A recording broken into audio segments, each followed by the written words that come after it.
Cars.com Auto Review. Hi, I'm Joe Weisenfelder with Cars.com, and this is a 2013 Subaru BRZ. If it looks familiar to you, it's probably because there's another car on the road that looks a lot like it, and that's the Scion FRS.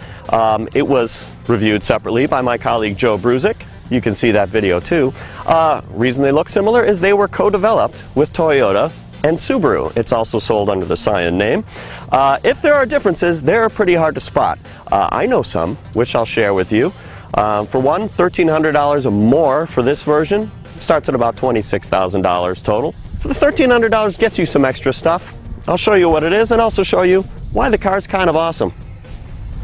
In terms of the exterior, very little difference, mainly because the headlights and the taillights are about the same shape. That's a big deal. Aside from that, they look pretty similar. People like the way it looks.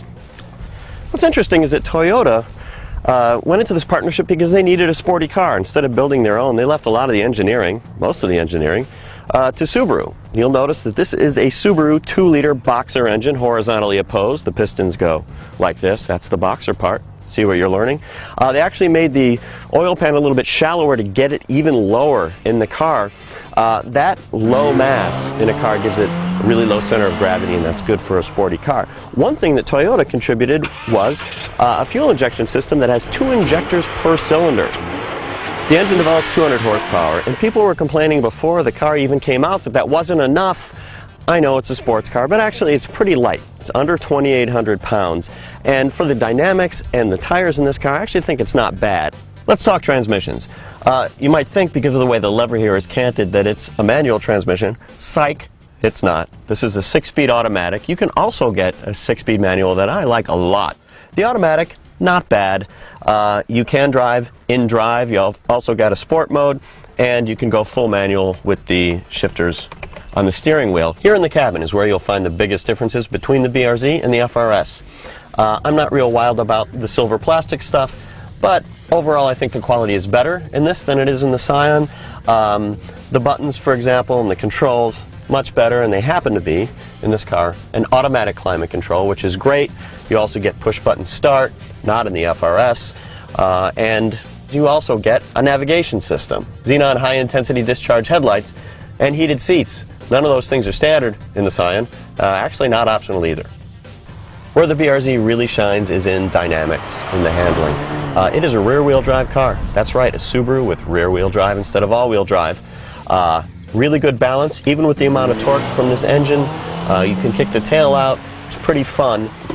There's also a button to change the stability system to a sport mode that lets you slide about a little bit more. And it's right here where you can hit it. It's not hidden under the dashboard or something like that. I love the location. That leads us to the seats, which are a different issue. They're sports seats. I like them a lot. They fit me well. Unlike some sports seats, the head restraint is adjustable. They are very firm though. So between the firmness and the ride quality, which is also quite firm, you got to be sure that this is a car you want. Hey, I'm in the back seat. This is something I would not do if I had the choice. Now, actually I have enough headroom, believe it or not. I'm 6 feet tall, but I'm not even thinking about pulling the front seat backward. There's just no legroom. And there's this adorable postage stamp size floor mat. Just enough for the one regulation adult foot. There are things like the Mazda Miata and something like the Ford Mustang. If you're talking about the price and the sportiness, there is no back seat in a Miata. Back seat's bigger in a Mustang. Got a similar story in terms of cargo. It's larger than a Miata outside, smaller than a Mustang.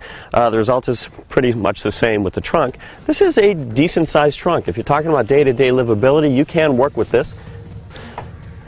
So that's the BRZ. The obvious question is, should I take it over the Scion FRS? In my case, I think I would take this one, just for the features, etc.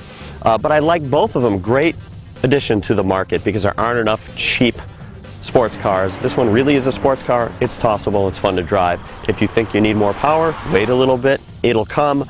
Generally, all of our editors kind of love it.